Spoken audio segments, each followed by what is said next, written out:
नाजरीन अस्सलाम वालेकुम। IND टुडे न्यूज में आपका खैर मकदम करते हैं।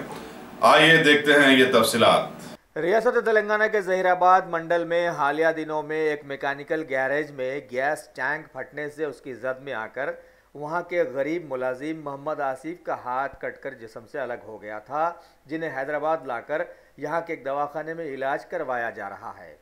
इस सिलसिले में वहां के एक शोहरत याफ्ता TRS के सीनियर लीडर शेख फरीद ने हल्के के MP श्री बीबी पाटिल से कुछ इमदाद के लिए नुमाइंदगी की और MP साहब ने इस सिलसिले में आगे बढ़ते हुए CM रिलीफ फंड से उस जख्मी और माजूर नौजवान के लिए 2 लाख की रकम निकाली और उसका एक चेक बनाकर आज एक तकरीब में मोहम्मद आसिफ की वालदा के हवाले कर दिया, जिस पर उनकी वालदा ने CM KCR, MP साहब और दीगर सभी लोग जो इस मामले में रहे हैं उन्हें गिड़गिड़ाकर दुआएं दी।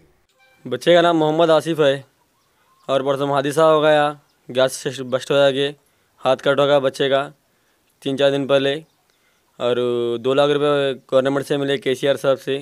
ओमनी हॉस्पिटल में ट्रीटमेंट हो गया और कुछ ही मदद करते और समझ के जो है ना स्पीच कर रहे और गरीब है बहुत, और जो है ना बड़ा बच्चा भी जो है ना माजूर है उनका, और छोटा बच्चा भी जो है ना हाथ कट हो गया, वो सर का माजूर है, वो हिसाब से जो है ना ये करते।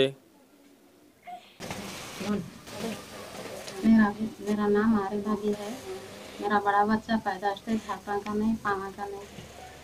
छोटे बच्चे काम भेजे थे, हाथ निकल गया गैस सिलेंडर को। फिर 2 लाख रुपए गवर्नमेंट से दवाखाने से आए। फिर बाद में हमारे को कुछ भी सहारा देने के वास्ते गवर्नमेंट हमारे को मदद करे।